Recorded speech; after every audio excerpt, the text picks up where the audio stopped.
font l'actu et ils sont sur RJFM. 7h45, l'invité du jour. On continue à voyager entre guillemets dans l'agglomération montluçonnaise, en tout cas dans le bassin montluçonnais, faire le tour en ce début d'année des projets pour les maires du secteur. Direction Commentry ce matin, Sylvain Bourdier, le maire de Commentry est avec nous. Bonjour. Bonjour, meilleurs vœux. Meilleurs vœux à vous, évidemment, à tous les Commentriens, à toutes les Commentriennes. Et tous ceux qui nous écoutent. Et tous ceux qui nous écoutent, bien sûr. Sur cette antenne, vous avez présenté vos vœux à la population vendredi dernier, l'occasion évidemment de dresser un petit peu le bilan et puis surtout d'évoquer les perspectives avec une annonce que vous avez faite, notamment c'est l'arrivée d'une maison France Service à Commentry. On rappelle un petit peu le principe et en quoi c'est intéressant finalement. En fait, on a perdu beaucoup de services publics, comme beaucoup de communes, malgré la mobilisation. Et puis je crois que la perte de la trésorerie a été un coup dur qui a marqué les esprits. Et puis on voit à quel point ça nous manque. Donc il y avait eu des mobilisations, on s'en souvient, des manifestations importantes. Bon, ça n'a pas suffi. Donc maintenant que les services publics ont disparu, et puis l'arrivée du numérique qui complique les choses, surtout pour les personnes plus âgées ou moins dans le coup, on va dire.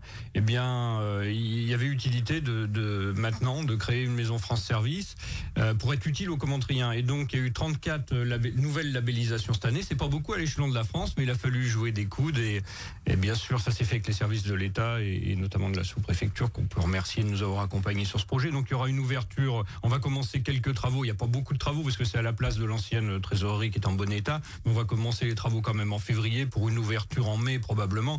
Il y a aussi de la formation de personnel puisque c'est le personnel communal qui va animer cette maison France Service. Donc les gens y retrouveront tous les services habituels. Alors ça peut être le Pôle emploi, la CAF, la CARSAT, les finances publiques, voilà. Oui, bien sûr. On sait que vous étiez très mobilisé sur cette question des services publics de proximité. Oui. Aujourd'hui, on fait finalement avec ce qu'on peut avoir, et en l'occurrence, une maison France Service, c'est au final pas si mal. C'est ça. Alors en fait, ma démarche, c'est de dire, je préfère j'ouvre des guillemets, mais des vrais services publics présents sur le territoire.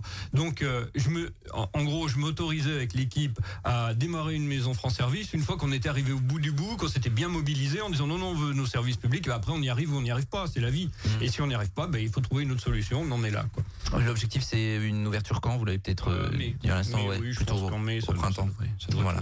On suivra ça évidemment dans les anciens locaux du Trésor public. J'imagine qu'en tant que maire, on doit souvent vous interpeller sur la situation de la santé, évidemment dans le bassin. Commentry est pas épargné, bien sûr. Il y a des difficultés d'accès aux médecins.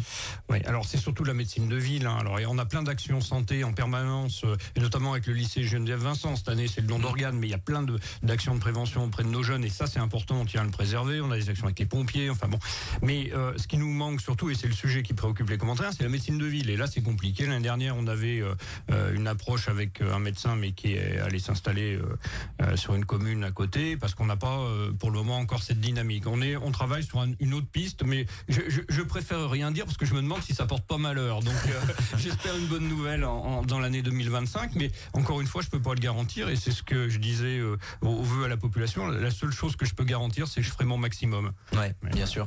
C'est cet engagement-là, en tout cas, parce qu'aujourd'hui, quelle est la situation? Il y a des médecins qui vont partir en retraite, qui sont partis en retraite. C'est ça. Ouais. Et il y a des médecins qui, quand on discute avec l'ARS, ils nous disent vous n'êtes pas encore en tension, vous êtes plutôt pas trop mal par rapport à d'autres secteurs. Alors je sais pas s'il faut s'en contenter, mais enfin, mais le souci c'est l'âge des médecins. Oui, dans les années, et c'est ça qui intrigue aussi qui interpelle l'ARS en disant oui, les médecins ils sont pas éternels non plus, et puis on en a certains qui ont dépassé l'âge de la retraite et qui font ça, mais parce que ils savent qu'il y a pénurie de médecins, donc ils rendent service vraiment. Et il y en a un en particulier, il se reconnaîtra, que je tiens à saluer, et qui est toujours prêt à nous aider quand il s'agit de mettre quelque chose en place, mais faut-il encore parvenir à le faire. En matière de santé, vous avez également, lors de vos vœux, évoqué le fait qu'il y aurait des espaces sans tabac qui seraient créés, peut-être à proximité des écoles, par exemple. Devant les écoles, on souhaite que ce soit des espaces sans tabac, parce qu'on pense que... Alors aujourd'hui, le tabac, ça reste quand même l'addiction numéro 1, la plus compliquée souvent à se défaire, et il faut continuer à travailler là-dessus. Une volonté aussi de sensibiliser sur les mégots, avec une ville propre, puisque un mégot jeté, il finit aussi dans l'océan, même si ça peut paraître comme ça lointain. C'est une réalité que vous allez rappeler, essayer de sensibiliser là-dessus. Oui, c'est ça. Et puis même au-delà de ça, c'est quand même pas agréable de vivre à côté des mégots par terre. Si on peut s'éviter ça, c'est pas plus mal. Bien sûr, donc ça fait partie des objectifs de l'année 2025. Vous parliez tout à l'heure commune, ambassadrice du don d'organes. Ça y est, les panneaux sont posés? Oui, les panneaux sont posés. Alors c'est à l'initiative du lycée Geneviève Vincent, mais bon, j'étais très favorable à ça. Comme je l'ai dit plusieurs fois, j'avais depuis l'âge de 20 et quelques années ma carte de don d'organes, donc il tombait dans la bonne oreille. Je suis vraiment convaincu de tout ça, et je pense qu'il faut en parler parce que maintenant on est a priori on est tous donneurs. Il n'y a plus besoin de se déclarer comme précédemment. On est tous donneurs, sauf que si on n'en parle pas autour de soi, souvent s'il nous arrive malheur, la famille est dans l'embarras, dans la peine, et ça ne se fait pas. Donc c'est le moment de dire, voilà, moi si ça m'arrive quelque chose, je serai donneur d'organes. Et je peux vous dire que le déclarer, le faire savoir à sa famille, ça fait pas mourir. Depuis 30 ans que j'ai ma carte de don d'organes, vous voyez, ils n'ont encore rien prélevé. Tout se passe bien. Bon, en tout cas, ça avait été l'un des éléments phares de 2024. Commentry avait innové également en 2024 en lançant un financement citoyen pour financer une petite partie, évidemment, des travaux en cours de l'école de musique. Ça y est, c'est terminé, ça a marché? Alors ça c'est bien marché. J'ai pas regardé aujourd'hui, mais parce qu'il y a un compteur en direct sur la plateforme Vilis, qui est notre partenaire pour recueillir ce prêt, puisque je rappelle que pour les citoyens, c'est du prêt à 4% avec 4% d'intérêt. On rembourse au trimestre capital et intérêt sur 5 ans. On était à plus de 63 000 euros. Alors, je sais pas combien les gens ont mis exactement. Il y en a qui ont peut-être mis 1 ou 2 euros, sans doute un peu plus, et puis d'autres peut-être 2 000 euros, j'en sais rien. Mais ça veut dire qu'il y a beaucoup de citoyens qui se sont appropriés ce projet. C'était l'objectif, que les gens puissent investir sur leur bassin de vie, sur un projet qui leur tient à cœur. Et puis sur la partie mécénat, alors là c'est plus compliqué. C'est pour ça qu'on a repoussé un peu les délais, parce qu'il faut que ça passe par les services financiers des entreprises. Bon, on a des promesses et ça devrait rentrer. Alors le mécénat, par contre, là pour le coup, c'est un don défiscalisable, mais c'est un don. Du coup, c'est prolongé jusqu'à quand? Vous avez la date? On va dire encore 2 mois. Ouais, encore 2 mois. C'était un petit peu novateur. Alors le but, c'est pas forcément de trouver les ressources, mais c'était plus d'impliquer la population en fait. C'est ça. C'est-à-dire que la personne qui aurait, prenons un exemple, 1 000 euros à placer, plutôt que de le placer à la banque où ça va servir à des projets, certes, mais peut-être sur un autre territoire, eh bien là, c'est de dire, voilà, je suis décideur de mon propre investissement et j'investis sur mon lieu de vie, sur une école de musique qui a vocation à devenir conservatoire. On va en parler dans un instant, mais c'est quelque chose que vous, potentiellement, vous remettrez en place dans les années prochaine, ou là c'était vraiment ce projet-là qui était intéressant? Moi je pense qu'il faut le faire sur un projet, alors je voudrais pas, c'est pas de jugement, mais sur un projet un peu qualitatif quoi. On va pas, si c'est sur de la voirie, je vois pas, enfin bon, c'est moins fun on va dire. Justement, où on en est de ces travaux et puis de la labellisation que vous espérez derrière? Alors la labellisation, on est en train de monter les dossiers, on va voir ce que ça donne. Il faut en tout cas que les travaux soient terminés. Les travaux ils vont se terminer dans l'année 2025, mais c'est bien avancé, oui. On rappelle que... Et on va un petit peu plus loin, parce qu'il y a l'extension de l'école de musique. Il y a le hall de l'Agora, là, vous allez découvrir ça. Je veux dire que ça a pris un coup de jeune. C'est vrai, ouais. Oui, il fallait ça va être un une petit surprise, peu. Avec l'architecte, Madame Kergroen, je la salue au passage, c'est vraiment quelqu'un qui a beaucoup de goût et c'est un plaisir de travailler avec elle. Et puis sur la salle de l'Agora, on fait quelques peintures et on va améliorer un peu les assises parce que paraît que c'est pas très confortable. Bon, on suivra ça évidemment. Dans le rayon travaux, il y a l'école Anne-Sylvestre, c'est en cours? Alors l'école Anne-Sylvestre, pareil, ça avance bien. On a eu quelques déconvenues, notamment avec les eaux usées. Il a fallu revoir tout ça, donc ça fait des dépenses supplémentaires. Bon, enfin, ça se traite.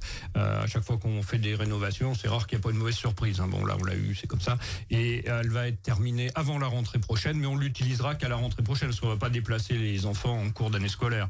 Et puis, pour les dernières années de maternelle, on essaiera d'organiser une visite de l'école, puisque les dernières années de maternelle ont été à l'école du Bois. Ils ont fait leur dernière année exceptionnellement à l'école du Bois, et ils vont pas réintégrer cette école neuve, puisqu'ils vont partir en CP. Donc bien sûr. Là, on va essayer de leur faire visiter quand même. Bon, j'ai regardé, Commentry ne s'appelle toujours pas Commentry les Mines. Pourtant, il y a ce rappel du passé minier de la ville, qui est désormais quasiment achevé, là, avec c'est près de la résidence Héraclide. Voilà, alors derrière, c'est quasiment achevé. Bien sûr, la poudrière est terminée, l'entrée de mine aussi. Les terrassements sont faits, il reste l'engazonnement et les plantations. Alors, on est un peu tributaire de la météo en ce moment, c'est pas le beau temps pour faire ça. Et puis, entre cette poudrière et la Pléiade, la jonction va être aménagée en régie par les agents de la ville, où ils vont nous créer une micro-forêt. Une micro-forêt, donc Voilà, urbaine, voilà, presque un urbaine. espace paysager où il fera bon se promener, passer du bon temps. Et puis il y aura des activités culturelles. Il y a déjà des rendez-vous de prix. Je pense que les rendez-vous serviront d'inauguration. On aura sans doute une conférence sur les mines avec des photos de mineurs et de mineurs dans les galeries et dans les salles de tri, des photos que probablement les commentriens n'ont jamais vues, qui viennent du monde du travail de Roubaix. Et chose assez exceptionnelle. On suivra ça évidemment. Et puis vous travaillez sur le long terme. Finalement, on voit qu'au niveau démographique, c'est toujours compliqué pour commenter avec les derniers chiffres de l'INSEE. La commune fait acquisition de bâtiments, ça se voit pas forcément, mais l'objectif c'est de penser un peu plus tard. Finalement. Voilà. Quand il y a des projets, le problème c'est que si on n'est pas propriétaire du foncier, ça retarde les projets, c'est plus coûteux. On l'a déjà testé. Donc l'idée, c'est de faire des acquisitions pour pouvoir engager des rénovations, notamment sur le haut de la rue Christophe-Thivrier, autour du Forgeron, on va dire. C'est un quartier qui a besoin d'être rénové, qui est un bâti très dégradé. Donc on essaye de faire quelques acquisitions pour pouvoir mener des projets à la fois plus rapidement et moins coûteux. Il y a, vous l'avez évoqué lors de vos vœux, également un certain dynamisme commercial. En tout cas, il y a de l'arrivée un petit peu. On essaie en tout cas. Du commerce, c'est qu'il y a des ouvertures et parfois des fermetures. Mais souvent, les fermetures sont pointées du doigt. Mais moi, je veux dire, le seul commerce qui risque de pas fermer, c'est celui qui ouvre jamais. C'est sûr que si on reste sur son canapé, on prend pas de risque. Donc moi, je salue tous ceux qui investissent sur Commentry, qui veulent se lancer dans le commerce. On va monter ce commerce tremplin. Là, les travaux sont bien avancés. C'est une cellule commerciale où la ville de Commentry a la main sur le prix du loyer. On souhaite que le loyer soit vraiment modique et peut-être progressif sur, mettons, 3 ans, pour que le commerce ait le temps de débuter, voir ce que ça donne, et ensuite intégrer une cellule commerciale classique type Evolea. Et voilà, ça permet de débuter parce que souvent c'est le loyer qui fait peur quand on se lance. Sylvain Bourdier, ça fait beaucoup de projets engagés. Est-ce que ces projets, vous avez la volonté de les mener au-delà de mars 2026 ? Parce que vous savez qu'il y a des élections dans un peu plus d'1 an. Alors, c'est vrai que je serais tenté de dire, c'est vous qui nous rappelez qu'il y a des élections parce que ça passe tellement vite. Et puis ce mandat est tellement particulier. Covid, crise de l'énergie. Le mandat le plus facile. Non, pour un premier mandat, on a été gâtés. Très honnêtement, oui, moi j'ai envie de continuer parce qu'on a encore plein de projets, on a encore plein d'idées pour être utile aux commentriens.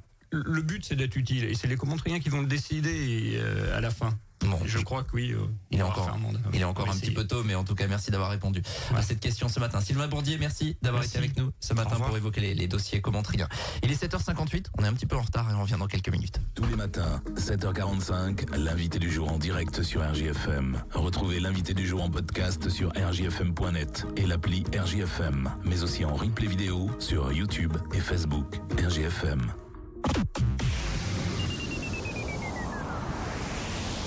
Mattei Construction, concessionnaire Gustave Rideau, tout pour vous sentir bien chez vous. Mattei Construction, votre fabricant local, spécialiste du garage béton, abris métalliques, portail motorisé, clôture, garde-corps, porte de garage et storban. Gustave Rideau, numéro 1 de la véranda en France, ainsi que ses abris piscines, carports et pergolas bioclimatiques. Mais aussi l'eau rénove pour tous vos projets de menuiserie. Mattei Construction, l'assurance d'une pose soignée. Réalisée par nos équipes